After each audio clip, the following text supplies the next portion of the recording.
This show is sponsored by idealworkspace.com, which promotes a healthier way of working through their adjustable standing desk. Check out their latest smart adjustable standing desk at altizen.com, ALTIZEN.com. Welcome to Analyze Asia, the podcast dedicated to dissect the pulse of business, technology, and media in Asia. In this episode, I speak to Simon Kam in a two-part series on the state of digital across Asia Pacific. In the second part of our conversation, we discuss how the digital trends are broken down from China, Japan, Korea, and rest of Asia, and discuss why Facebook and Tencent have not fully engaged in an all-out war on social across Asia Pacific. Welcome back. And with me, Simon Kam, founder and CEO of Capios, global consultant from We Are Social, and most well known for the digital reports in the whole world 2017. So I got him here in two parts because he has great insights and I was actually enjoying the first part of our conversation. So I think I'm going to now zoom in this second part. I want to zoom down to Asia Pacific a little bit much more in detail. I guess in your analysis across Asia Pacific, are the digital, mobile, and social media trends split just between China and rest of Asia Pacific? There's a definite difference, if you like, between the digital landscape in China and the rest of Asia, but it's not just China that has a different landscape. So you've still got very distinctly different behaviors in Japan and in Korea. And then obviously around the rest of the region, you've got some more subtle differences as well. But I'm guessing we should probably start with China. Sure, let's go ahead. Okay, so you've mentioned that you've just been up in China, so I'm probably going to tell you a few things that you're aware of here. So wherever you've sort of spotted something on your most recent trip, please do add to that, because the best thing about digital in China is that it changes every day.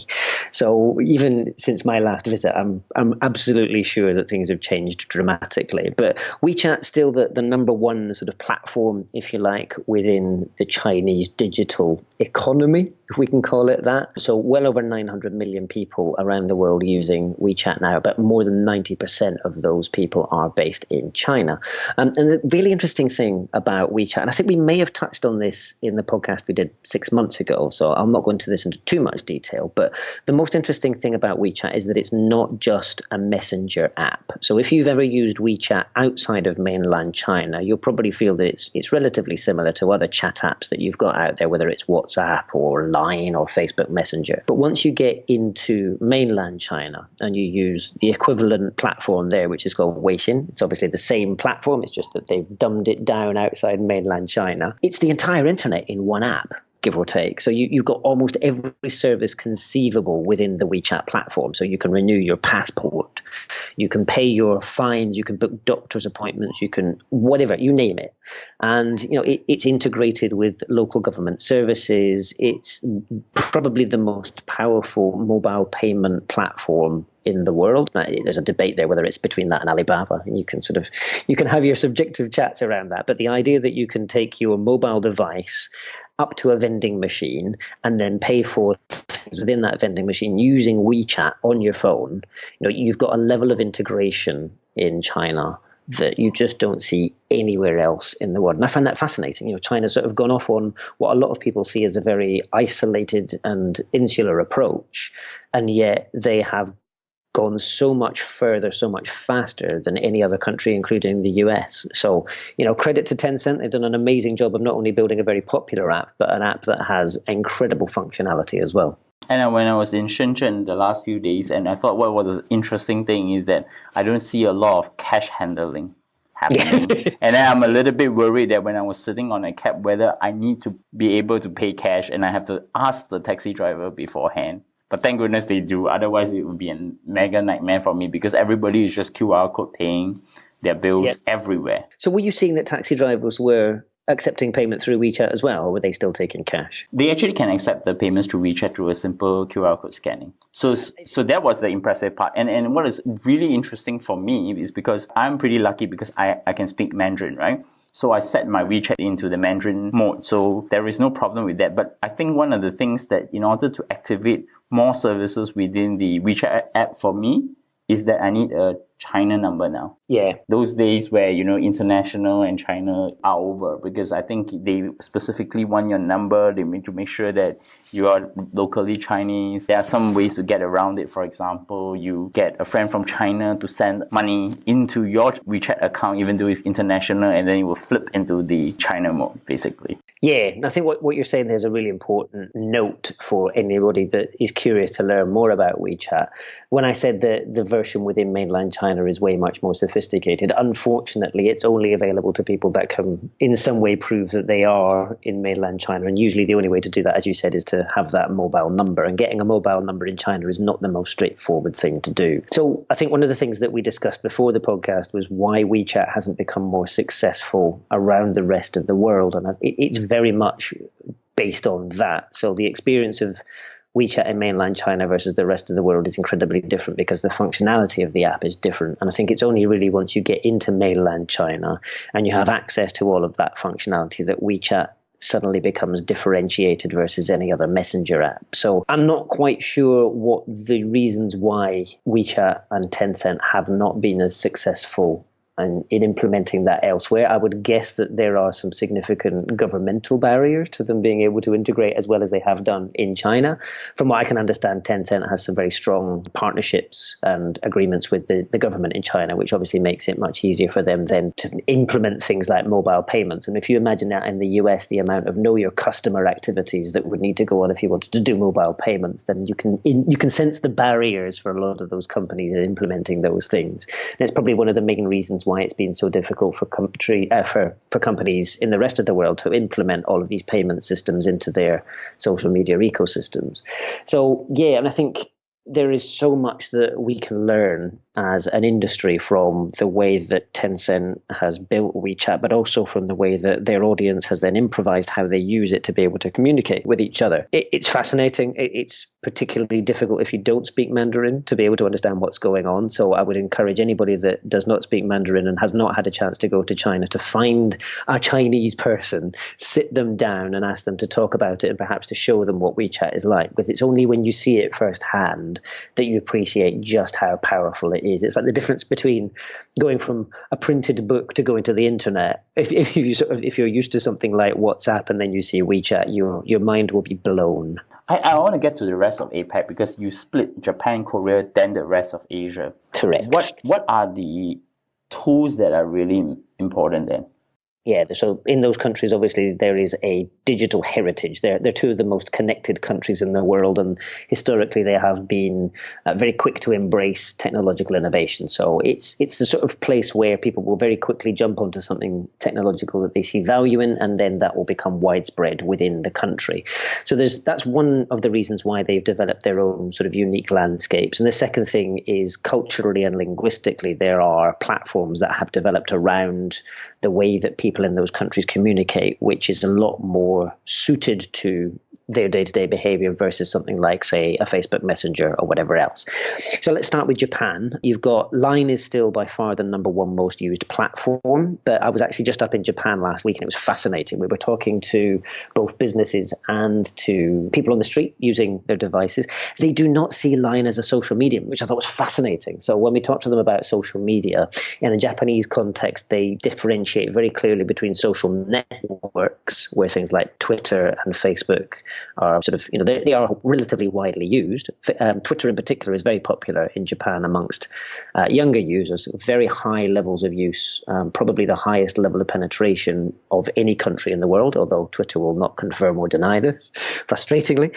And then on the other side of that divide, they've got mobile messengers, and Line is by far the big champion of that. And the way that people use Line in Japan fascinates me. So in my usual slightly creepy way, I'm standing on the subway and I'm looking over people's shoulders to see how they're using these devices. And you still, I think I mentioned this in the last conversation we had as well, but you're still in a situation where people are having entire conversations using emoji and stickers and whatever else. So in China, where you've got people recording their voice, in Japan, it's culturally taboo to talk on your phone, to actually, even to make a great deal of noise on public transport. And obviously an awful lot of communication on these devices takes place on public transport because of the insanely long commutes in cities like Tokyo. So, you're seeing people having very long conversations with each other using these animated stickers, which are a very sort of core part of the Line experience. So when you're thinking about social media in these individual countries, I think there's a few different things you need to factor in. There's the kind of device that people are using. And in Japan, the iPhone dominates, which is quite interesting. If you look at the rest of Asia, obviously Android is particularly popular, but iPhone by far the number one platform, number one platform in Japan when it comes to smartphones. You've then got the cultural context of how people communicate with each other and what they use things like social media and messenger apps for. And then you've got the cultural concept of how people communicate more from the cultural perspective. I don't know how else to say that in a sort of meaningful way, but it's not like people are just going backwards and forwards in the way that they might do in a conversation, say in the US. In Japan, there's a great deal more non-verbal communication, even when we're having a face-to-face conversation. And so you need an online platform that can relay a lot more of that unspoken communication as well. That's interesting. Then Korea, is it the same thing? Not quite. Similar sort of concept. So you've got Kakao. Kakao Talk is still the number one platform in Korea. I think what's really interesting is that Line is still popular in Japan, Indonesia, Taiwan, and Thailand. But for Kakao Talk, it's really just Korea. So it's losing users around the rest of the world. It's still growing within Korea. So it's still got a fairly strong base in South Korea as a country. The platform itself, again, it's built around the more cultural experience of the way that Koreans communicate with each other. Unfortunately, I've not been to Korea recently, so I don't have any great sort of anecdotes of how people are using it on the ground. But it's very much more that they have a sense of cultural identity that comes to life through Kakao that couldn't really come to life through a lot of the other platforms that are out there. And it's also worth noting that even beyond the messenger world, I think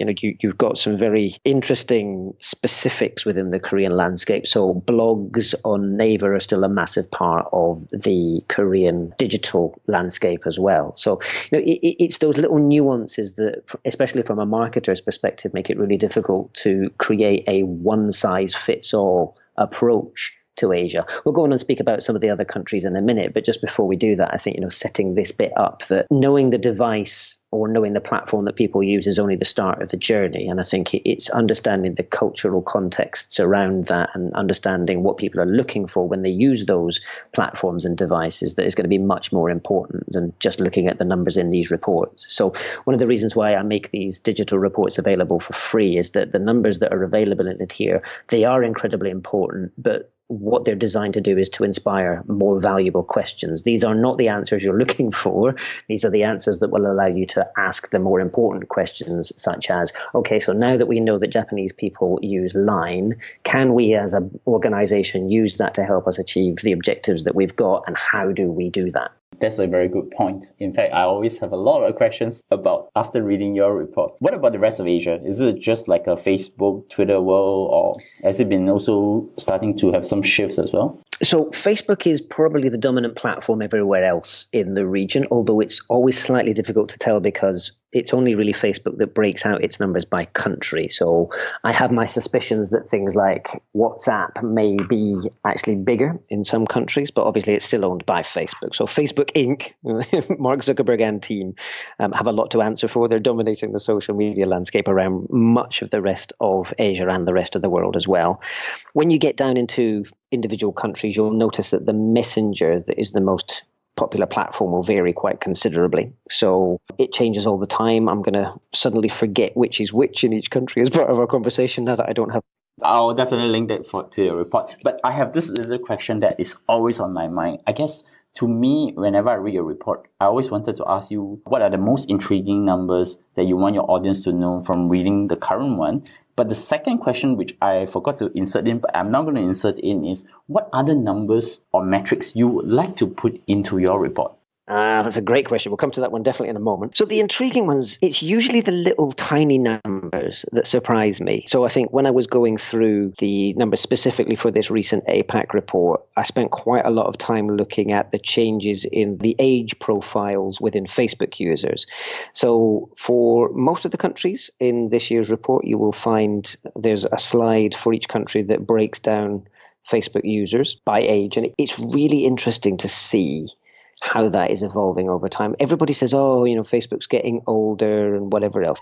It's actually not that it's getting older. It's just that more old people, I'm going to not say that. Let me rephrase that. People of older generations are adopting Facebook in greater numbers, but that doesn't mean that the number of young people using it has either slowed or stopped. So it's just that the share of young people has now been diluted by obviously those people of older generations coming on as well. But these people saying that the younger generation have abandoned Facebook, it's complete nonsense. There are still significant numbers of younger people. And if you look at the whole of APAC, the 18 to 24 group is still by far the biggest of any of the age groups on Facebook. Now, that's particularly driven by places like India, because a huge number of young people using Facebook in India, and obviously they've just got a very, very large population, so that helped. But what was interesting is that you may have seen that there's been a lot of discussion recently about whether or not these numbers are real. So I reported back in March that there are more 18-year-olds around the world using Facebook than there are 18-year-olds alive in the world today. It's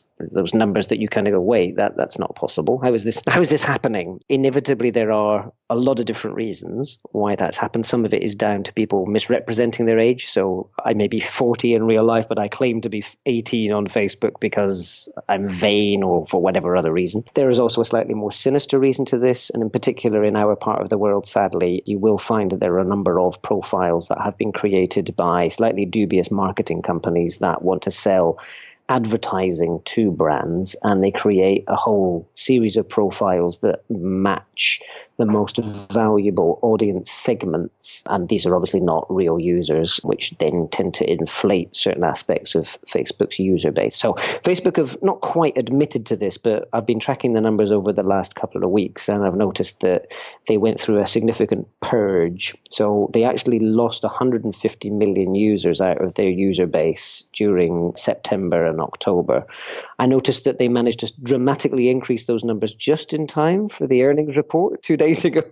So they went back up to the 2.1 billion. But yeah, those are the kinds of numbers that I get really interested in when I'm producing the report, is that there's little sort of rabbit holes that you can go down and find all sorts of fascination. But your second bit of that question was, what are the numbers that I really want to have? So I've been chatting to a couple of new data providers for the global report that is coming up in January. We've not completely agreed those terms, so I can't tell you who they are, but what I'm hoping we're going to be able to report in the January report is a breakdown of the most popular apps in use in every country around the world, which will be a really interesting series of insights, because I've been tracking that data without being able to publish it for about a year now, and just seeing the changes in the apps that people are using around the world gives you all sorts of fascinating insights into motivations and into culture.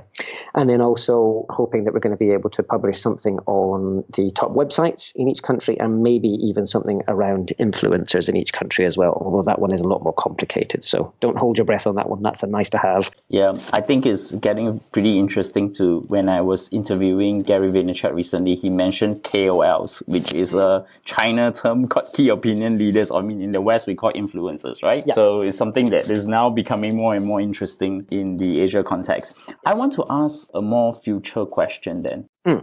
From looking at the report this year, what do you see will be the interesting trends coming up in 2018 then? That is a really good question. I think if you just look at the numbers within the report, they're not perhaps going to tell you the important standout stories. So there will inevitably be valuable stories coming out of the forward-looking aspects of these trends. It's very clear that mobile messengers will continue to take a greater share of social media activity.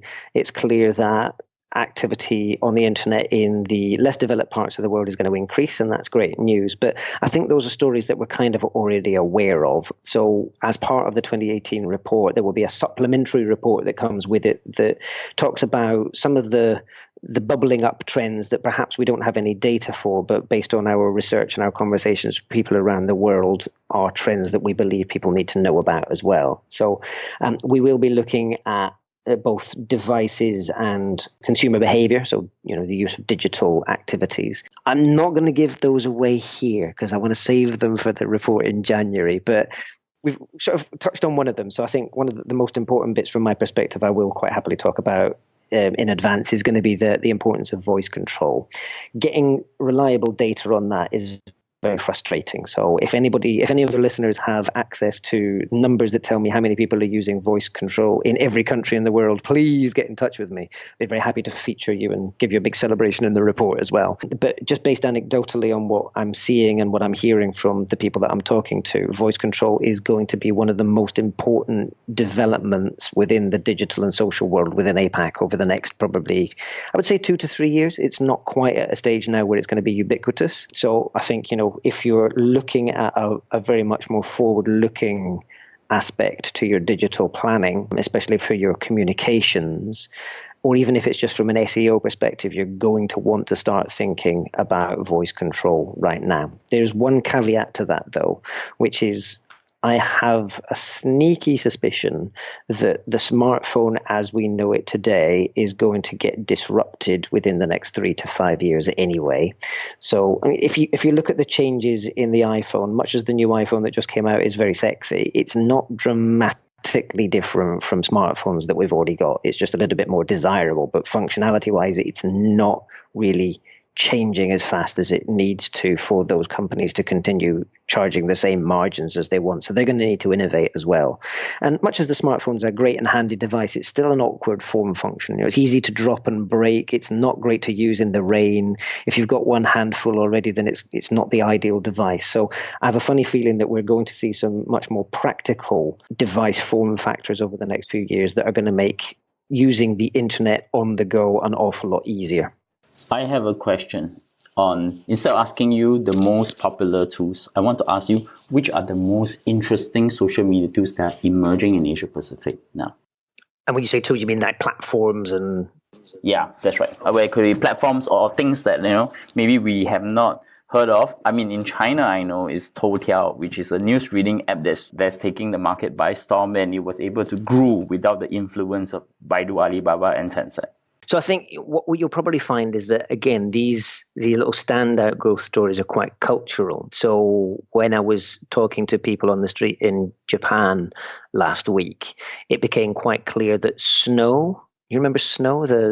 I remember you talked a little bit about it before. The video is a sort of video streaming chat app thing. I'm not entirely sure exactly how it works. That's a very embarrassing admission. But so Snow was one of those fast growing, very popular kinds of apps just within Japan. So it's a Japan, Korea kind of focused thing. It builds on that whole adding stickers onto videos and augmented reality style stuff. It's fascinating. I wouldn't necessarily say that it's dramatically innovative, and I don't mean that in a negative way. But then in my mind, it's much more how people take things that exist already and then repurpose them for their own use. Those are the stories that really stand out for me. So wandering around in places like Jakarta and looking at how people use Instagram to sort of communicate with each other. It's that kind of cultural nuance that really makes me think, So you see people in a lot of Southeast Asia, they've co-opted Instagram as a way of doing peer-to-peer selling. So we've got platforms like Carousel in Singapore where you can sell your second-hand items if you want to get rid of old clothing, or if you've got a gadget you want to sell, then there's an app called Carousel that allows you to do that. But in places like Indonesia and stuff, people are actually just doing it straight on Instagram. So they'll snap a picture of something they want to sell and say, I'm selling this for this much money. And all of a sudden you've got social commerce of a peer-to-peer nature that's built out of something that was more designed to sort of snap photos of your lunch and similar stuff like that. So those kinds of things I get very excited about, because when you see a movement like that appearing from grassroots, you can be fairly sure that some kind of entrepreneur is going to spot that and go, we could take that and we can make it just slightly better, make it an app, and all of a sudden you've got the next 100 million user or billion-dollar business out of nowhere. So those are the bits that I'm excited about. Inevitably, we don't really manage to report a lot of those within the report itself, which is one of the reasons why I like writing the blog post that goes with it, is I get to talk about some of those stories. So hopefully I'm going to have some little secrets of those to tell in the January report. So that's my little sort of teaser. Make sure you check back in January for those. No, I'm definitely checking in with you again. So, do you see ad blockers becoming more prominent in Asia for accessing content? Do you know, it's a story that kind of died down. I don't know whether that's because people have stopped using them or because we've just stopped talking about them. I have not seen any data over the last probably 9 months that suggests that ad blocking has increased. To be honest, I think a lot of the conversation around that area has moved into the sort of fake news area. So a lot of ad blocking was hyped by the media. It's still an incredibly important problem that we need to address both as an industry and as individual brands. But I think, we've got to the situation where you've got manipulation of user numbers on social platforms and fake users and stuff like that. I think that's a slightly more alarming fraud concern than the ad blocking thing. But I think if you look at the reasons why people do block ads, the advice that I would give any marketer that's worried about that is, if you create things that people actually care about, if you stop trying to interrupt them and you try and add value instead, there's a very good chance that you're going to get past a lot of the dangers. So if you look at it's an overused example, but it's overused for a good reason. Red Bull is one of the most successful brands in digital and social media because they create content that people actively want to watch. If you've ever been to Red Bull's YouTube channel, it is everything that you would kind of expect. If MTV had created a sports channel back in the 1990s, it is exactly what Red Bull have done with their YouTube channel. It's amazing. It's full of some of the most wonderful content in the world. And, I'm a marketer. I'm aware of these things. I'm very cynical when it comes to marketing activities. And yet I'm very happy to go back to Red Bull's YouTube channel on a regular basis and watch that content, knowing that it is marketing. But it's fantastic. It adds value to my life. So Red Bull never has to worry about me blocking their ads because I will seek them out. And they're not really ads. They're things that add value to my life. So that's my tip. Stop interrupting people with rubbish and add value to their life instead. And Red Bull headquarters is in Thailand, which is also part of Asia. So Correct. I have this final area which I really want someone to talk about. And I thought you would probably be one of the brains that I would pick on, because I had a conversation with Matthew Brennan and John Edmund in their podcast, China Tech Talk, when I came on as a guest. And I think I didn't really go in depth. It's the Facebook versus WeChat conversation. So here's how I'm going to frame it. And then maybe you might be able to come back to me and say, where is this framing going and how do you think so? So my view has always been Facebook Messenger should have just cloned WeChat and take them on in Asia, right? They got Dave Marcus, formerly from PayPal, have done a lot in mobile payments, but nothing of that they've been going so slow. Yeah. And they come up with this strange concept of chatbots and whatever. They were trying to circumnavigate, but they never got there. Then the other part of it, which also frustrates me, is that WeChat should just challenge Facebook's dominance in Asia by shifting to high gear in customer acquisition. You know, the unofficial number that I think Matthew was telling me from Tencent on WeChat's overseas audience, I think is in the range of 100 to 200 million users. I mean, 200 million users, let's say we take the max, is almost close to the population of Indonesia, which is 272, right? Yeah. So it always makes me wonder why these two social media giants are so entrenched in their own turfs that they are not willing to take on the other guy on their strength. Yeah, this is a question that's fascinated me for a long time as well. So I have done a little bit of digging into it. This is going to be my personal take on things, so don't take this as a commercial truth. But yeah, I really want to hear your view on this, because you are probably one of the few people I want to tap you on your brain on that. So I think one of the reasons why WeChat has been so successful within China is the reality of the managed way that the government controls the internet there. So without, I'm not going to judge this as to whether or not it's a good or a bad thing that they do. It's simply a reality that there is the Great Firewall, and because of the firewall being there, the internet experience for the average Chinese netizen is not the same as it is for everybody else. Having said that, once you then look at the way that WeChat has then worked with the government and worked with the different companies that make the Chinese internet work, they've added value to everything, and they've integrated carefully, not just with the internet world, but with the offline world as well.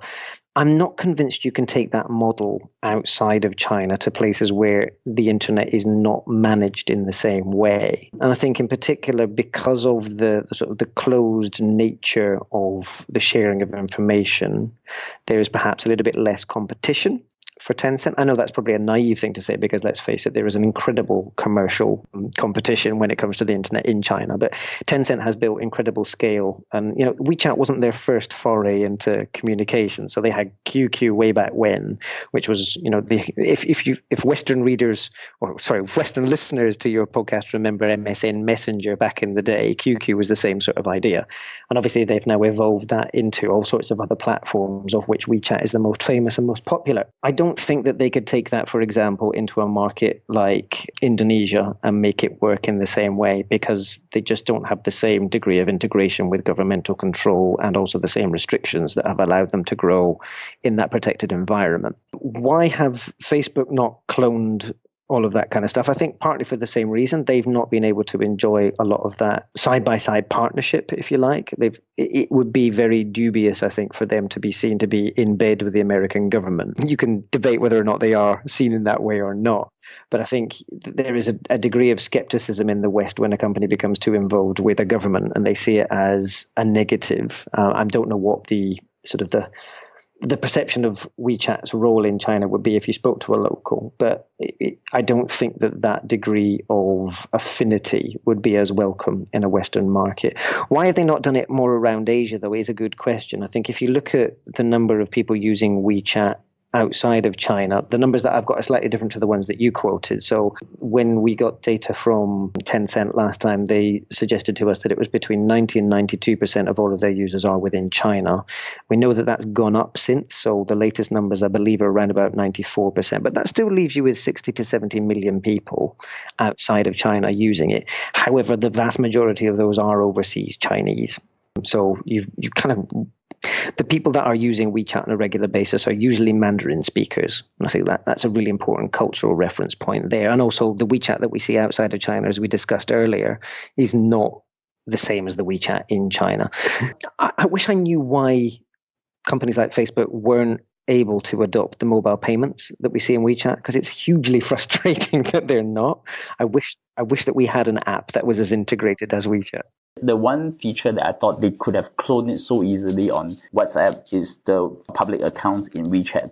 Public accounts in WeChat is nothing but a Facebook page, but it has a very good call to action button. I think Facebook page has been doing that, but for some reason, it just never got integrated into Facebook Messenger.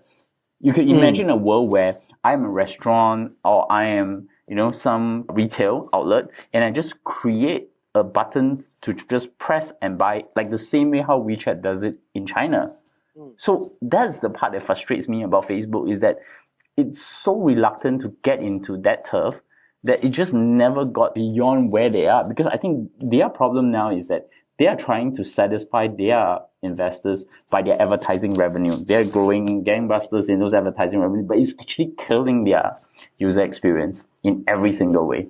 So I have heard that they're trying to do more of that integration. Facebook have, if you look at what their roadmap from Messenger is, there's definitely that ability for you to go in there and do some commercial activities. But I think, so somebody told me, and I can't unfortunately remember who it was, so apologies if they're listening and I don't give them credit, but somebody was talking to me about this recently. The biggest challenge that Facebook have faced is that they cannot get alignment from the payment providers. So if you think about the people that stand to lose the most out of this are the Visas and the MasterCards of the world. There has been a massive sort of block both from that side of things and also from the banks, because they see that as a loss of the control over the ecosystem. And I can understand that fear.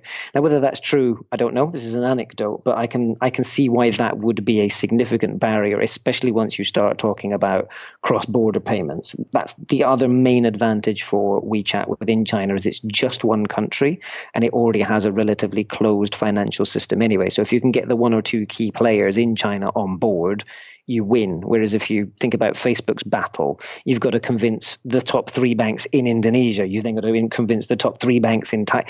It's a nightmare. I mean, it's the amount of people you need to convince and get on board. Even Apple, with Apple Pay, and if you think about how widespread that is, it's not nearly as successful as one might have expected. And a large part of that is just that the payment infrastructure that goes with it is painful behind the scenes, because people stand to lose money that they want to protect.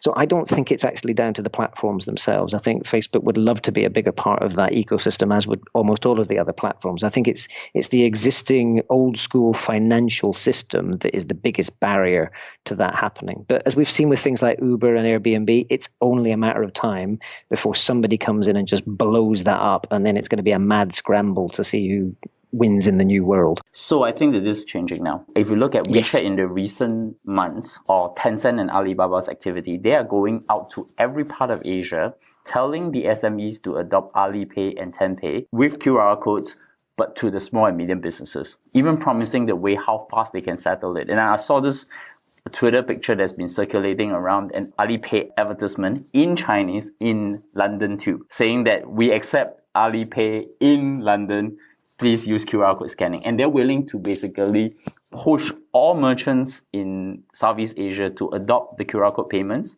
And I think that's going to be the Trojan horse. Once the business owners start doing it, they will start to induce more customers to download. I don't know whether that's going to be the eventual strategy, but that sounds like the right strategy, given that people don't really understand the value of QR code payments the way it works in China and outside China. Yeah, and I saw the same thing in Japan last week. So on the metro in Tokyo, they also had adverts specifically aimed at Chinese tourists, encouraging them to use the Chinese payment systems there. I think that there will be a slight barrier to that. I think you'll find that a lot of foreign governments get slightly nervous about that because there is a significant flow of information that goes with transaction data, and there is inevitably that sort of affinity between those companies and the Chinese government. So I have heard plenty of conversations about governments in the West being very nervous about the back doors that are purportedly available within these platforms.